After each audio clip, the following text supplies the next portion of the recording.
Hello tears, பார்க்குறதுக்கே கண்ணுக்கு குளிர்ச்சியாக பச்சை பசேன்னு அவ்வளோ அழகாக இருக்குல்லங்க.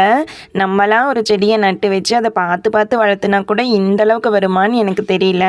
சம்மர் டைமிங்கில் தர்பூசணி சாப்பிட்டு எங்கள் குழந்தைங்க வந்து அதில் இருக்கிற விதையை அங்கேயும் இங்கேயும் வீசினது இப்போ எந்த அளவுக்கு பெரிய செடியாக வளர்ந்து அதில் ஒரு 4-5 காய்க்கு மேலே வந்து காய்ச்சிருச்சு.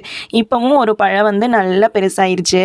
நாங்கள் கொஞ்சம் கூட எக்ஸ்பெக்ட் பண்ணவே இல்லை இந்த செடியில் இந்த அளவுக்கு பழம் வந்து அதிகமாக காய்க்கும் அப்படின்னு சொல்லிட்டு. இந்த பழம் பார்த்தீங்கன்னா ஒரு 6 கிலோக்கு மேலே தாங்க இருக்கும். வெயிட் வந்து கட் பண்ணி எடுத்துகிட்டே வர முடியல, அந்தளவுக்கு ஹெவியாக இருந்தது. நம்ம எவ்வளோ தான் கடையில் காசு கொடுத்து வாங்கினாலுமே டேஸ்ட் வந்து இந்த அளவுக்கு டேஸ்ட் வந்து கண்டிப்பாக வராதுங்க. அவ்வளோ சூப்பராக இருந்தது. இதை கட் பண்ணி பார்க்கும்போது பார்த்தீங்கன்னா கலர் வந்து அந்தளவுக்கு ரெட்டிஷாக இல்லை, ஆனால் டேஸ்ட் வந்து சொல்லவே முடியாது, ரொம்பவே சூப்பராக இருந்தது. தானாக ஒரு செடி வந்து அதில் நம்ம பழம் பறித்து சாப்பிடும்போது அதோட ஃபீலிங்கே தனி. இந்த மாதிரி உங்களுக்கும் ஏதாவது ஒரு அனுபவம் இருக்கா அப்படின்னு சொல்லி கமெண்ட்டில் சொல்லுங்கள். தேங்க்யூ.